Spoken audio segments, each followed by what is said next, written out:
সময়ের গতি কিছু মানুষকে আমাদের জীবন থেকে ঝরিয়ে দেয়, তবে যারা এই সময়ের সাথে পাল্লা দিয়ে থেকে যায় তারাই প্রিয় মানুষ। এই মানুষগুলোই আপনার অপ্রয়োজনীয় কিংবা প্রয়োজন সব ক্ষেত্রে আপনার সঙ্গ দেবে। ব্যস্ততা যাদের কাছে কখনোই অজুহাত নয়। যখন চাইবেন, যেভাবে চাইবেন, তাকে সশরীরে নয়তো মানসিকভাবে ঠিক পেয়ে যাবেন।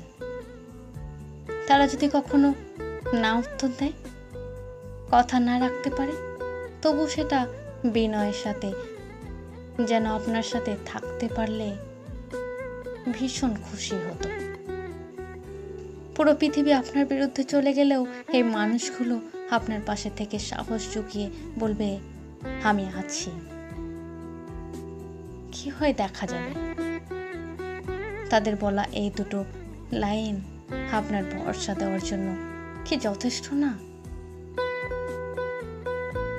কিছু মানুষ দারুণভাবে বুঝতে পারে যে তাদের উপস্থিতি কোনো কোনো মানুষের জীবনে খুব impactful, and this sense is called maturity. আমি প্রিয় মানুষ হারাইনি, তবে যাদের হারিয়েছি তারা কখনোই আমার প্রিয় কেউ ছিল না। তারা ছিল শুধুমাত্র সময়ের দাবি নিয়ে থাকা কথিত একঝাঁক পরিচিত মানুষ, যাদের প্রতি আমার ভালোবাসা কিংবা ঘৃণা উভয় শূন্য।